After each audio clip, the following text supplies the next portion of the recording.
नमस्कार, मी मंजिरी निवास चौगले. संचार टाइम्स न्यूजमध्ये आपले स्वागत आहे. रांगोळी जैन समाजाचा ऐतिहासिक निर्णय. 50 वर्षांनंतर 36 एकर जमीन समाजाच्या ताब्यात. सविस्तर वृत्त पुढीलप्रमाणे.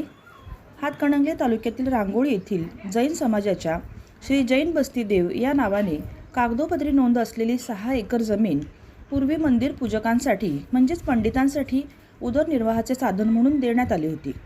जोपर्यंत पूजा अर्चा सुरू राहील तोपर्यंत या जमिनीचा वापर करण्याचे अधिकार त्यांना देण्यात आले होते.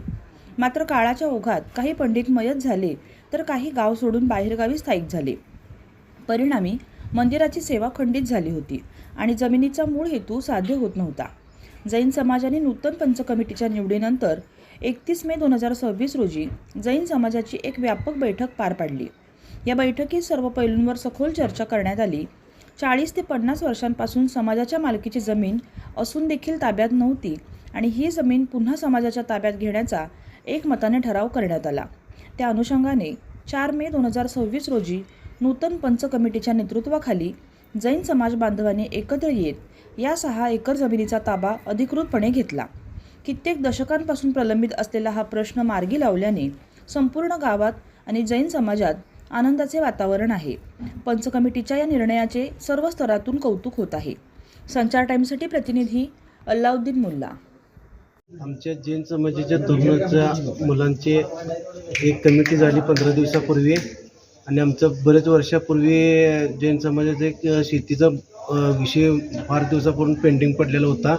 आमच्या एक समाजाची 6 एकर शेती होती आणि त्या 6 एकरमधले 5 एकर बाहेरल्या म्हणजे असं लोक कोण मयत आहेत किंवा हे आहे आणि त्यांना काय होतं की या जमिनीला पूजा अर्चा करायसाठी म्हणजे त्यासनी दिलेली होती खायला आणि ती इथं नसल्यामुळं आम्ही ती सगळ्या समाजाने आम्ही ताब्यात घेतलेली ती जमीन. काही पडीक होती, काही कोण म्हणजे ते हे होती, म्हणजे त्या एकमताने सगळेजण आम्ही ताब्यात घेतलेले आहे.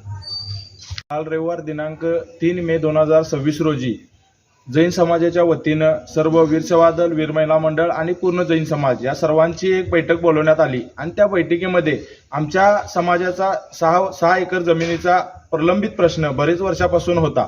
त्या विषयावर आमची चर्चा झाली आणि त्या चर्चेमध्ये असं ठरलं की जे कोण इथं पंडित जे सेवा करत नाहीत किंवा ज्यांनी आतापर्यंत इथं योगदान दिलेलं नाही त्यांना जी जमीन दिलेली ती जमीन समाजाकडे परत घ्यायची असा विषय आमचा ठरला आणि त्या पद्धतीने 4 मे 2026 रोजी सर्व समाजाने एकत्रित येऊन ती जमीन आमच्या समाजाच्या ताब्यात घेतलेली आहे आणि अशा तऱ्हेने जमीन ताब्यात घेऊन ती जमीन समाजाचे जे पंडित आता सध्या कसतायत त्यांना देण्याचे आहे आणि बाकीची इतर जमीन समाजाच्या ताब्यात घेऊन मंदिरासाठी जे काय खर्च लागेल किंवा इतर खर्चासाठी आम्ही समाजाच्या ताब्यामध्ये ठेवणार आहोत.